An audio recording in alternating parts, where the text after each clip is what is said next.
Welcome to the Mental Advantage Podcast.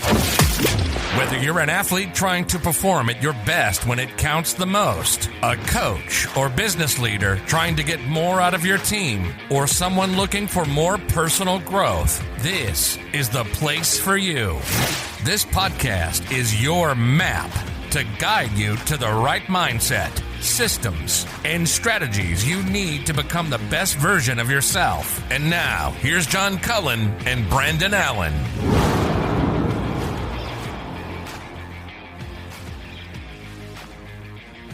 All right, welcome into the show.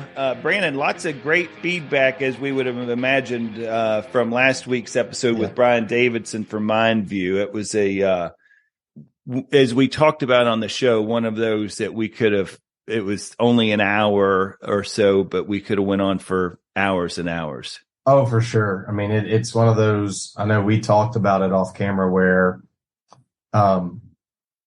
you could get going down a rabbit hole and it'd almost be like, playing a video game. You'd look up and be like, oh my gosh, it's midnight. What happened? Right. And, I think I had 4 or 5 pages of notes, and it was good. He's good. I'm excited to have him back on sometime. Yeah, for sure. Well, one of the perks was that we got an opportunity to explore this MindVue profiler. And just so for the listeners who either didn't hear last week's episode or did and just have forgotten, just as a little bit of a reminder. So this MindVue profiler assessment is a snapshot in time, basically a mindset snapshot, looking at 13 skills. There's grit and resilience, things like self-control, growth mindset, hope, and integrity. You get 120 questions, and you basically have 5 possible answers that range from not like me at all to very much like me. And then what they do is after you get done taking this assessment, it takes you about 15 to 20 minutes. You get a MindVue total score that's 1 to 100. And then you basically get a breakdown of 4 component scores. There's drive, willpower, resilience, and integrity. And I got to be honest with you, you and I have kind of debriefed a little bit about this, but, and then we're going to debrief with Brian. He's been kind enough to offer that to us as well. But man, this was such a really eye-opening experience. Like, what was your take from it? I know you scored, just for the listeners, Brandon scored really high. I scored a lot lower than I thought I would, to be honest with you, but it was, I think there's learnings, from that. Well, I think there's there were two big takeaways for me. One is, and it was something that we talked about on the show, where it is a snapshot. And I think that's really important for the listeners. These are always just snapshots. Right. The one thing that's really interesting when I take an assessment, for me personally, is I try to be as honest as I can on those answers, because otherwise, what's the point? Like, right. I think you could potentially manipulate the score if you knew what you were looking for in terms of the way that the question's asked, and or if you're not completely honest. What's challenging with assessments is that there is this leeway where at times they are asking for an absolute. And like you and I talked about, that is a very, very difficult thing to do. Now, what I did like about MindVue is one, I think it's important that the listeners understand too. I mean, he prefaced it before we even took it. That's true. You may not get the score that you think you should. Right. Because they're out of drive, willpower, resiliency, and integrity.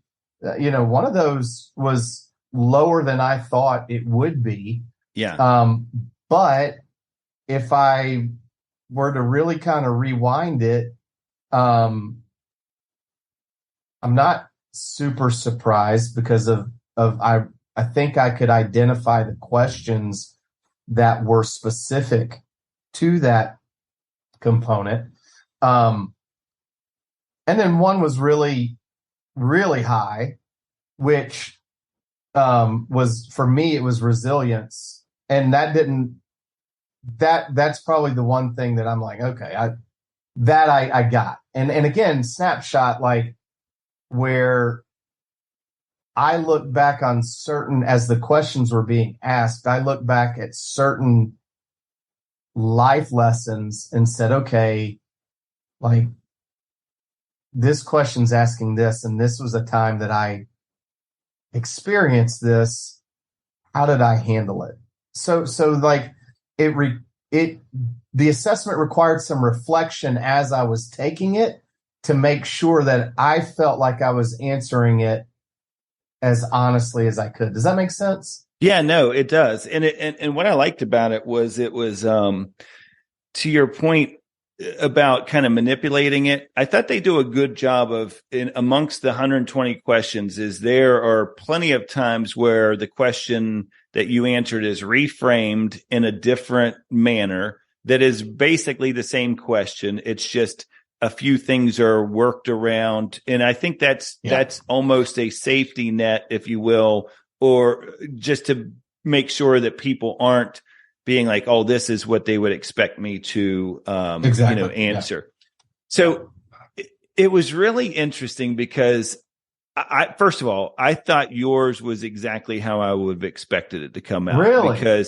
Because I mean, you are one of the more driven, resilient people that I know. I mean, it's definitely, one of those things that, especially, look, I mean, it's funny. I was talking to my son about this, and he was saying, well, does that mean, like, is it judge your competitiveness? And I said, I don't think so. I don't think of drive and resilience as competitiveness. I think of it as goal driven and your capability to have a goal in mind and then work your butt off to go and do that. And then all of the different traits that it takes, and not just small goals, but big goals, life goals, things that are happening, the bounce back quality. So all of those things I would definitely agree with, that it accurately assessed it as far as you go. I will be honest with you. When we got these scores back, if I'm being completely transparent, I was like, are you freaking kidding me? Like, I thought I expected my score to be a lot higher than it was, because for a bunch of different reasons. One, I looked at it and was like, okay, you don't really get to the place that I've gotten to or accomplish some of the things 100%. I've gotten to, in 51 years without having a lot of these skill sets. So originally I was like, oh my gosh, like, this is like a real shock. Like, I can't believe I scored so low. But then the more I thought about it, I remembered this whole idea of a snapshot. This is John Cullen, April 3rd, 2023, right? Sure. Because I took this yesterday. And to be fair, all of the things that I think I've been struggling with right now are accurately depicted in my score. And so here's what I mean by this. And this is why I was so anxious for us to talk about this today, is that drive and resilience were higher for me, which I would expect. Sure, I would expect willpower and integrity were lower. Now, when I think about willpower, I think about motivation and commitment. When I think about integrity, I think about discipline.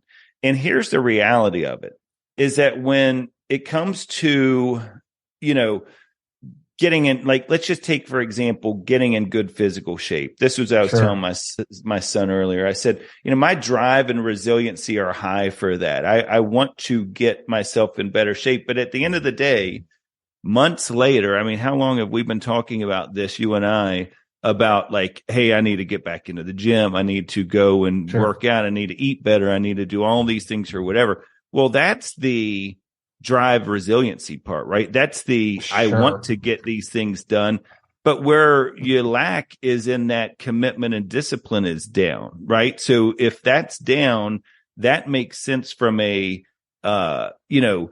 looking at this overall from an integrity, like I said earlier about discipline, from a willpower point, those two things are down. So as much as I looked at the score and was like, that's not me. Like, I know I'm, better and more mentally strong in some of these aspects than I'm not. again, this is what we talk about to the listeners all the time, is that honest self-assessment. Sure. You can't look at these things and say, oh, well, that's not me. Let me go take that assessment again. No, that is me now, right now. But again, keeping it presently and not saying that's defining me. That is where I am right now. Now, 10 years ago, if I take that same assessment on a particular day, it may be a lot higher where I would have thought it was. But at this particular time, I thought it was very interesting that my natural reaction was at first like almost denial, like that's not me, like I can't believe this. But then the more you sit there and sit on it for a little while and think about it, and trust me, I mean, the competitor in me was like, damn, I want a higher score because I don't want these people out there, and because you're in a big database now, and I'm like, I don't want to be down with those people. I want to be up with the higher scores or whatever. And but then I was thinking about it, and I was like, that's good. It's good. Like, it's good to be able to look in the mirror and say, yeah, you know what? I got to be honest with you. I'm probably not where I want to be from a willpower and integrity standpoint right now. Sure. And of course, I should keep clarifying that integrity is not ethics. Like, we're not talking 100. about. Yeah, no, I think that's important. I think that is a very important clarification, that that is not a moral compass. That's not a let's hope. Yeah. Well, because to be honest, then if that was indeed the case, I think what you would find is like someone that has a very high drive could potentially have a very low integrity. And it's that kind of Machiavellian, at all costs, I'm going to succeed. And in the way that some of those questions were presented, I mean, that there was some of that they were trying to, for sure, flush out, I think. But I was surprised at my score. I was not surprised from the standpoint of, I think I'm not surprised that resiliency was my highest one. And it's funny because you look at things like we talked about, where nature, nurture, and the whole thing, and nurture your nature. But look at resiliency and look at, for some of the listeners, I mean, there's definitely things that I've gone through, whether it's, a divorce, whether it's, certain other obstacles, either relationally or through work or whatever it is. And you have to find a way to kind of get through it. Now, what's really interesting to me, and I don't know that this is necessarily healthy, and it's something that I definitely want to talk to Doctor about, is, does that mean that I compartmentalize things a lot, right? Because a therapist would be like, maybe, and that may not be a great thing, because tell me more about what you just said. That, like, compartmentalize. So think about from a resiliency or a grit perspective. Yeah. If you absorb or you allow everything that happens in your life to affect you on a day-to-day basis, and you cannot compartmentalize it enough to go, hey, you know what? Like, yes, this is important. Yes, this has a priority, but this other thing, whether it's my mental like, look, I mean, I'm not going to go too deep into it, but eliminating certain relationships, eliminating these things that emotionally can hurt, emotionally can have an impact. But from a resiliency standpoint, you go, hey, you know what? Like, I'm going to compartmentalize that. I'm okay with where that is, and I'm moving forward. Right? See, I see it as, it almost goes back to that mental gym. Okay. And that because you've had a lot of different things, challenges, life experiences that have forced you to work on resiliency that you've developed a really strong resiliency. You know what I mean? And that's not to suggest that if my number's lower that I haven't had challenges or that I'm not working on that same thing. But I do think that, to your point, is that number didn't surprise you because you've gone through a lot of different things that, hey, you gotta be resilient. You gotta have, but it's that combination, I think, of having, I almost would venture to guess, and this is what I love so much about this MindVue profile, and while I don't know why that was so hard for me to say, the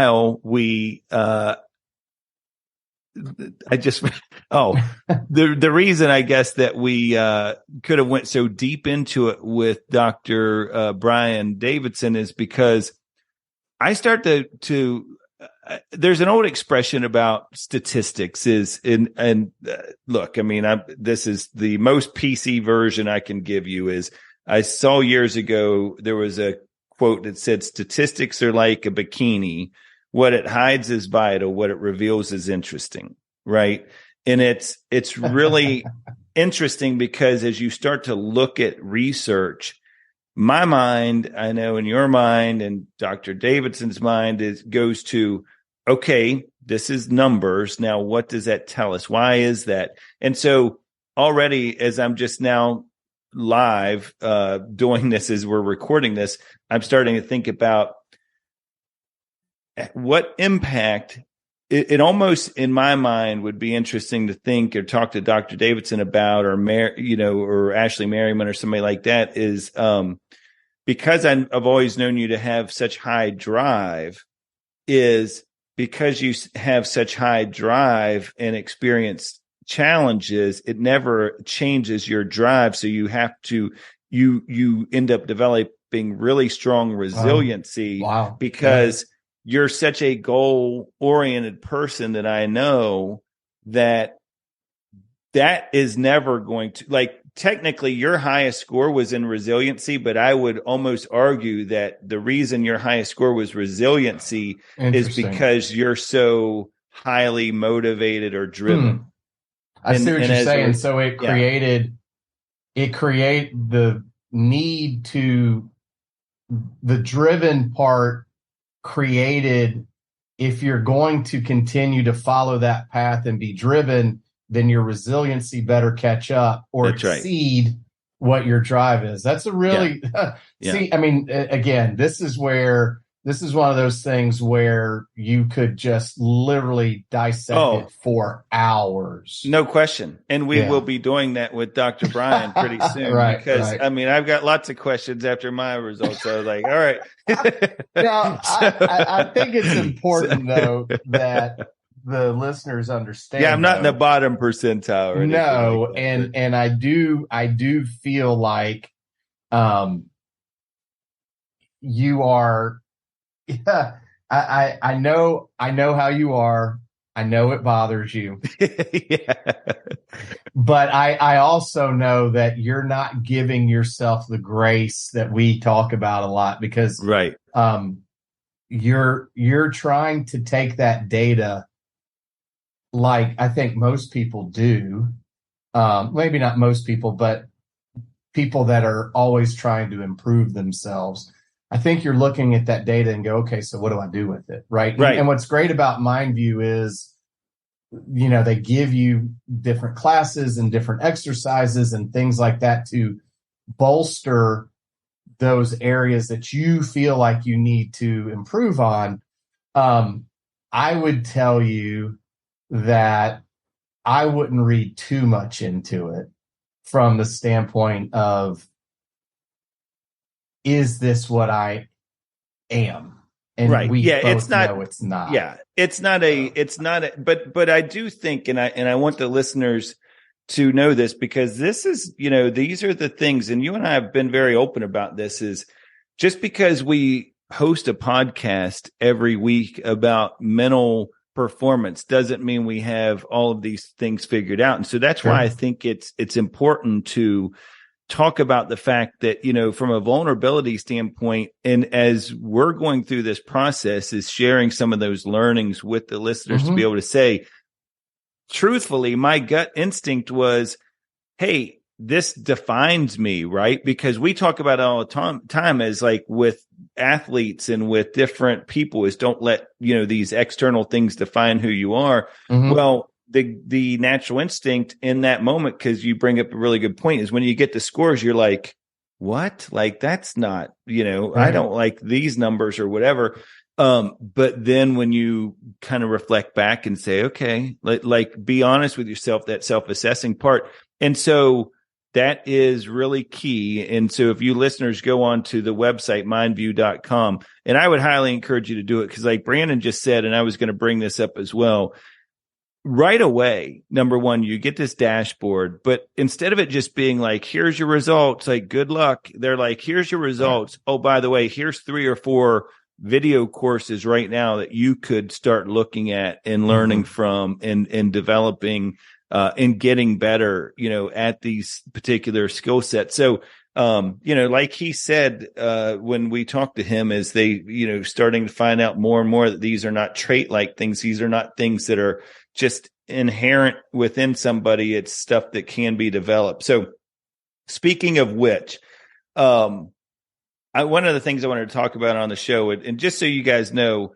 Brandon and I, if it's not evident by now, we don't really have a lot of it's not like we come with a whole list of topics that we're going to unpack. A lot of this stuff is, we will have 2 or 3 ideas that we want to talk about, and then it just kind of all happens organically from there. But one of the things Brandon and I wanted to bring up on tonight's show was, and I think I've talked to you about this before, but there's a guy by the name of Brian Johnson who has it's the Heroic app. And what this app is, and I'm not going to do as good of a job as I probably should from a, describing this to the listener standpoint, but it's a little bit of like, there's philosophy on there. It's a one-stop shop for like some philosophy things. There's book notes. He does these book summaries, is how I first got turned on to his work. It was through Optimize, and you could take a book like, Atomic Habits, and he would do like a summary of those. And then he would break down like a +1 that he has where he talks about like, what are the biggest learnings? So there's mindset books, there's things on just elite, being more elite, living more in a more elite life. And, he had one recently, because he's coming to my emails daily, and he had one recently that I wanted to talk about that was spot on with what we're discussing right now. Tom Morris is a guy that has 2 PhDs from Yale. One of those is in philosophy, one of them's in religion. And he's written a lot of different books. There's True Success, there's Stoic Art of Living, Plato's Lemon Stand. But there was Brian Johnson in his Heroic app, in this +1 email I get every day. He talked about an excerpt from Tom's book, True Success, that I wanted to share, because this is so right on with what we're just talking about right now. One is, so the first thing, I'm going to read 2 excerpts. The first one is, it says, as reported by Plato in his famous Apology, Socrates was convinced that most of us approach life backwards. We give the most attention to the least important things and the least attention to the most important things.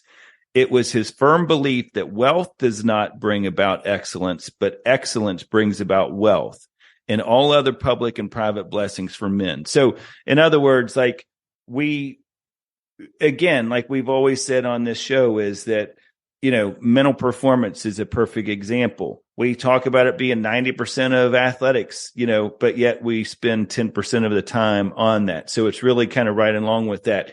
And then here's the next paragraph, and then we can talk more about this, because this is where he brings it all together. Is he says, it was the state of our souls that was the most important to Socrates, the inner life of each person, greatness of spirit, wisdom, inner excellence.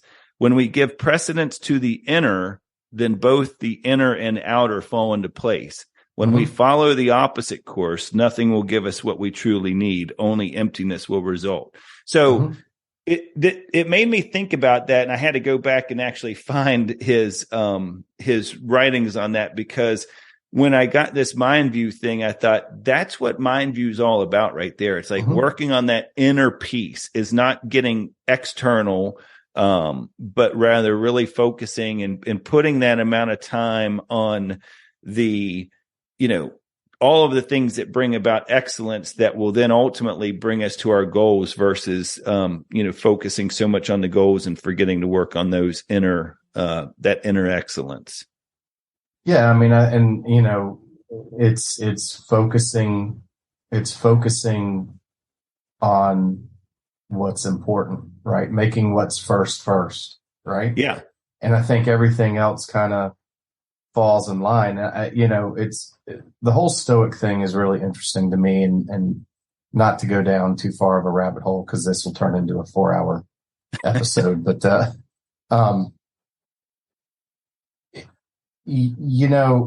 part of that inner peace goes back into gratitude, which, from a Stoicism perspective, if you are truly okay with where your lot in life is right then and there, and that tomorrow, that yesterday is gone and tomorrow is not even guaranteed, and you can truly find a way to be present in that day and that moment, not even that day, but in that moment, well, therein lies that inner peace. Because, all the stuff that we concern ourselves with on a day-to-day basis, whether it's, job or money or just any responsibility, and all that stuff that provides stress. And so this kind of tags into that resilience piece.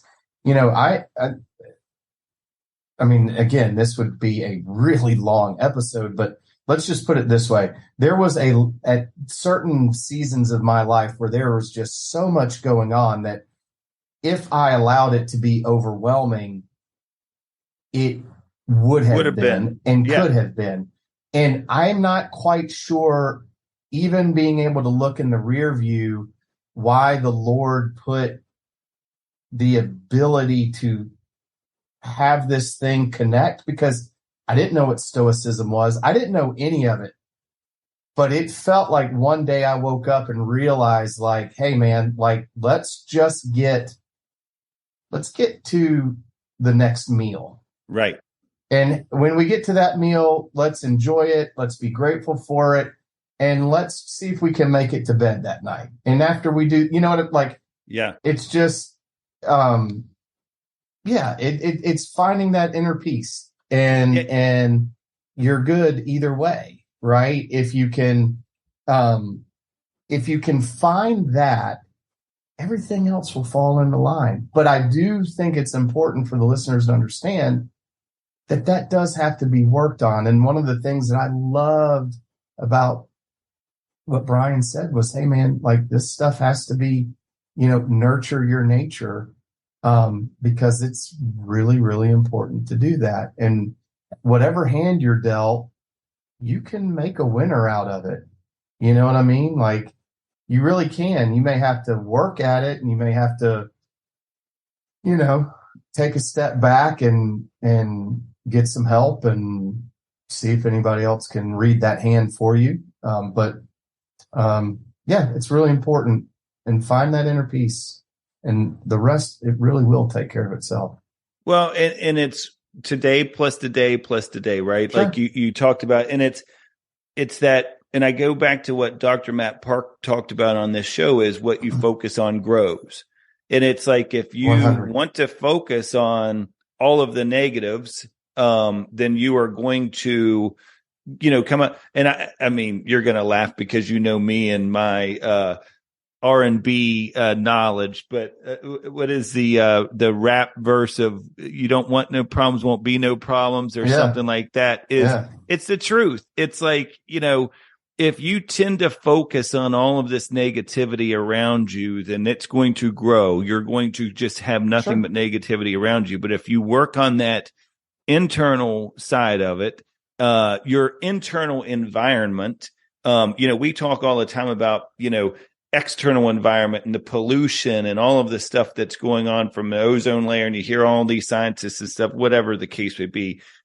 And however you feel on that, it doesn't matter. That's not the point. The point is you need to work on your internal environment. You need to work on the pollution that is going on. And if you feed into that, if you surround yourself with toxicity, if you surround yourself with people who are negative people by nature, who tend to focus on the negative or whatever, then you're burning up your internal environment. Like that is so important to make sure. And I think it goes back to what you said earlier about, it's no coincidence that once you started to addition by subtraction in your life, get rid of some of the things that weren't good for you, the relationships, the people around you that were not bringing that positivity, and really focused more on, hey, let me find people that, that whole birds of a feather thing that we talked about on last week's show. But it's a lot of truth to that. It's like, these are people who are going to either lift you up or they're going to pull you down. It's like crabs in a bucket mindset we talked about before. For sure. And I think too, there's a Native American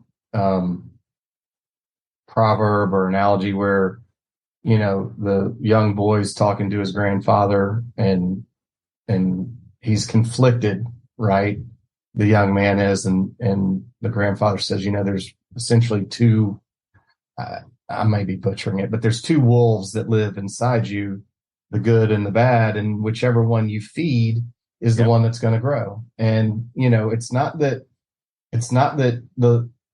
anybody is different than anybody else. I mean, we all have, whether it's the angel on one shoulder and the devil on the other, or whatever it is, however you want to visualize that, but it is really where you're going to burn your calories, right? And where do you want to make that effort? And, it is one of the things that I know we talk about it a lot, but I really get so much out of us doing this for my own benefit. It's amazing. But, from a listener perspective, I think what you hear everybody that comes on that they talk about when it comes to mental health is, hey man, like wherever you are, be grateful for the opportunity to be there, be curious and see why you're there. And once you think you might know, man, forge ahead. And if that is not the opportunity or that is not the reason that you're there, it'll reveal itself to you, and then pour yourself into where you're supposed to be.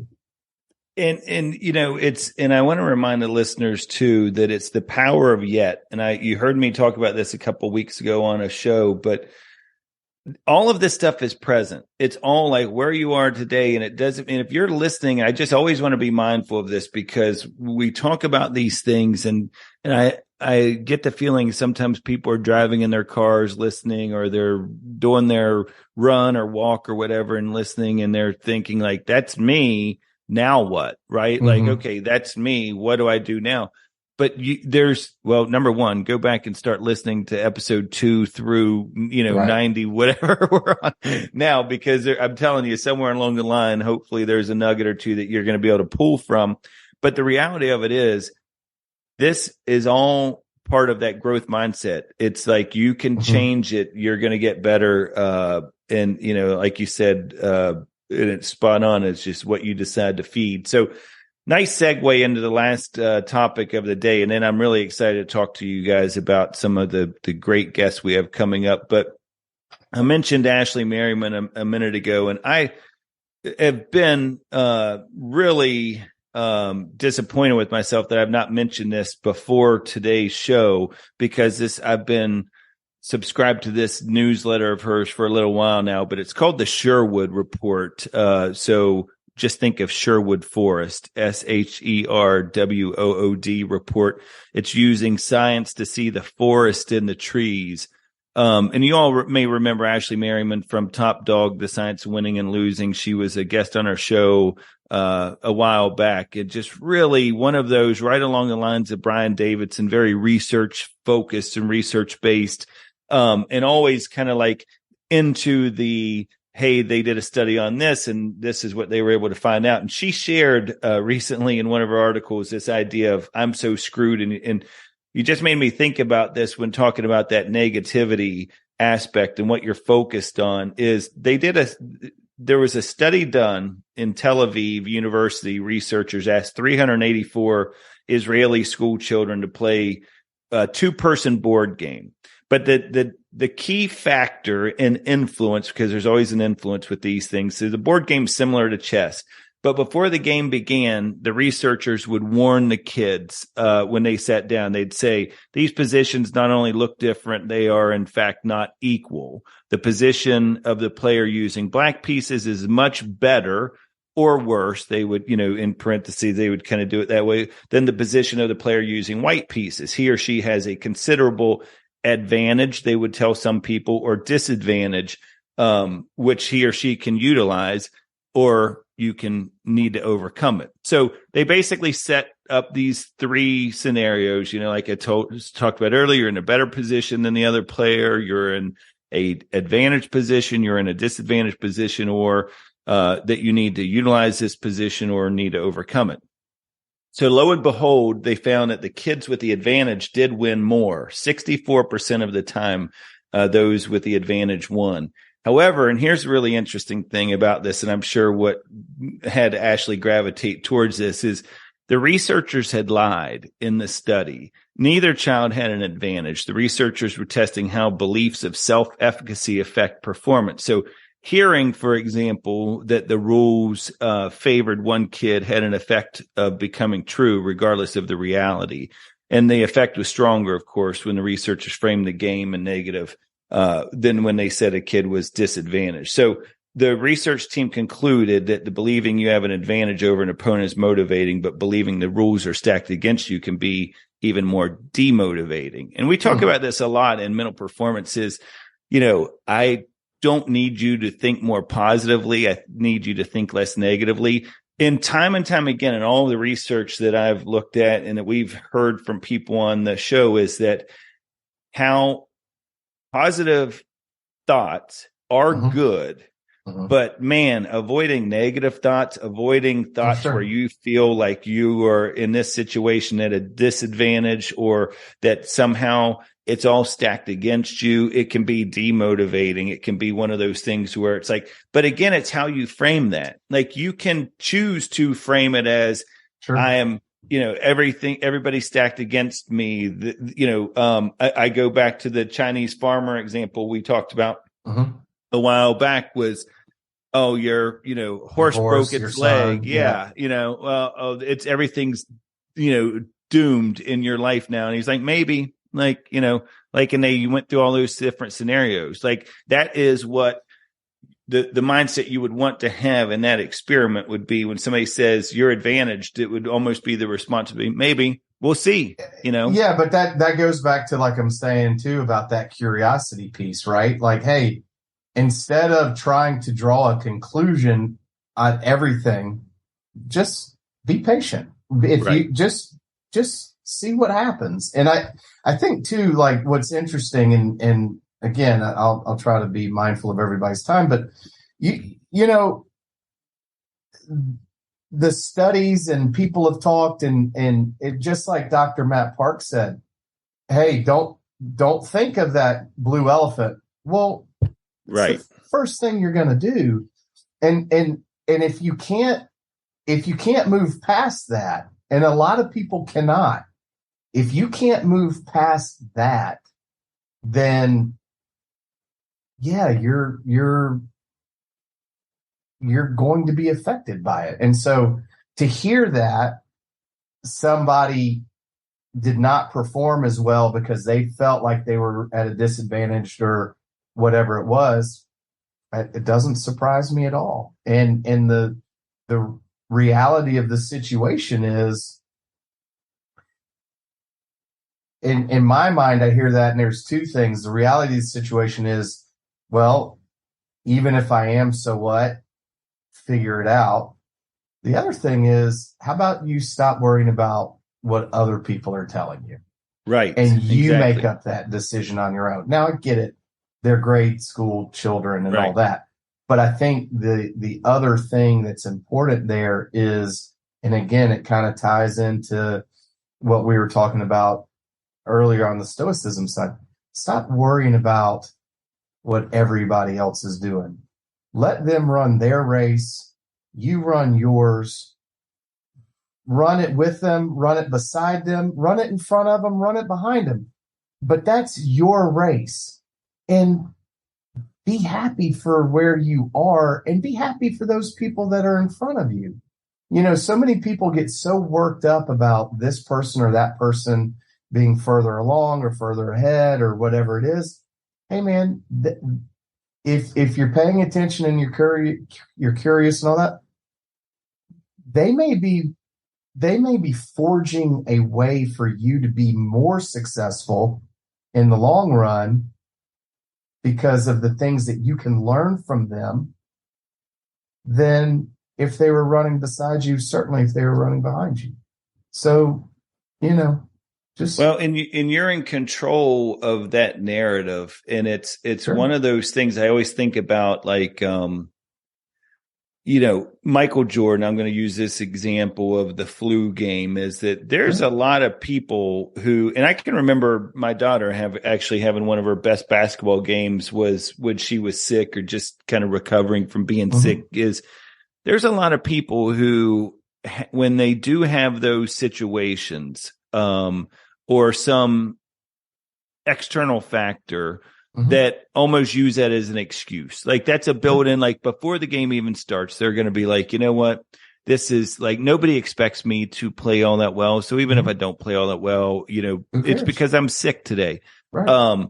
But then there's that other person who looks at that and says, hey, it doesn't matter, like, that I'm sick today. I'm still going to go out. I'm still in control of this. I'm still going to go write the narrative that I want to have written about this.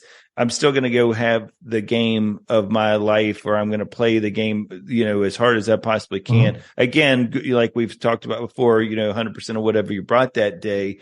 But I really think that's a really important thing. So all of those things that you were just talking about, and then having that understanding that you're still in control and you're still the one writing that narrative are really important. So speaking of time, as you were mentioning earlier, we'll wrap up with just a few of these guests, and some of this is going to be a little bit of a surprise to you because we didn't have a chance to talk about all of them. But so we have 3 guests coming up that are going to be hopefully within the next 3 weeks. We're still working on some of the details. But one of them is Dr. Mary Ritz. Dr. Ritz focuses on helping others build resiliency and mental agility by incorporating mindset and mental wellness coaching and strategies. Man, really cool story, Brandon. She's she'll talk about her journey from Zimbabwe and how she made it to where she is today. And you talk about that resiliency piece. Is I've heard her speak before, and one of the things she talks about is her parents just did not allow her to come up with excuses. Like, there was not, when you talk about resiliency of like why this can't be done, we were just talking about that with the flu game, is don't tell me it's because you have the flu.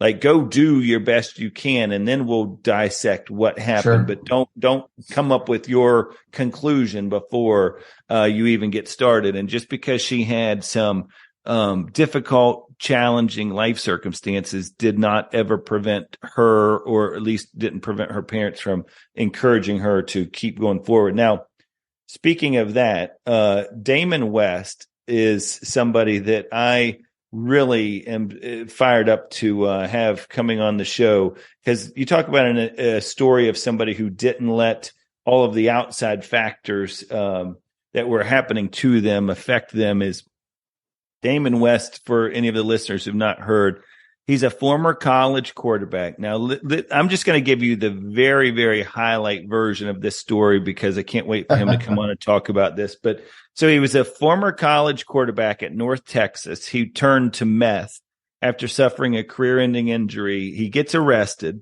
He's facing 65 years in a Texas prison. He then wrote an autobiography about all of this experience. It's called The Change Agent, which vividly tells how he transformed the pot of boiling water, which is a Texas maximum security prison, into a pot of coffee. And so from that, right, so that became the Coffee Bean book, which him and John Gordon, who of course a lot of people would know as the famous best-selling author John Gordon, keynote speaker, approached Damon and said, "Hey, I heard about this Coffee Bean story. I think there's a book there. Let's kind of get into that a little bit more." And so Damon did write that book with John Gordon about the lessons of how to create positive change. And in 2020, Forbes magazine listed the Coffee Bean as in their top 20 books you need to read to crush 2020. So he's going to be coming on the show. And then, as if that's not enough, I mean, most podcasts would stop right there. Mike Matthews, Dr. Mike Matthews, who's a professor of engineering psychology at the United States Military Academy, wrote a book along with Lieutenant General Bob Klassen called The Character Edge, who you might remember last week, Brian Davidson talked about the character edge, leading and winning with integrity. They've made it their mission to spread the word about the importance of character in all aspects of life. And we're going to get both of them. It's a 2-for-1 deal. Both of them are coming on the show to discuss that topic. And I'm really excited about that because one of the things from last week's show that I've heard a lot of people reference to me was when Dr. Brian was talking about ethics fading. If you remember that, when he was saying like there was a lot of the research. Well, the person who's done some of that research is Dr. Mike Matthews. And so when they come on the show, he'll be able to share with us a little bit about, that ethics fading, as well as, leading and winning with integrity and all of the learnings from the character edge. So 3 great ones right there. Dr. Mike. Awesome. Damon West and Dr. Mary Ritz. So really excited for those 3 to come on. Well, I'm excited to have them and looking forward to it. Absolutely. So guys, listen, as always, if you have any questions or comments, sorry, we didn't get to any of the questions today, but if you have any questions or comments on the show, feel free to use the email address podcast@mentaladvantage.net. Mental Advantage, all one word, no periods or anything between those. And thanks for listening. We will talk to you next time. Want to provide feedback or stay up to date with the show? Visit our Instagram page at Mental Advantage Podcast, or you can send us an email at podcast@mentaladvantage.net. To have John Cullen work with you or your team, please write to him at john.cullen@mentaladvantage.net. Thanks for listening to today's episode.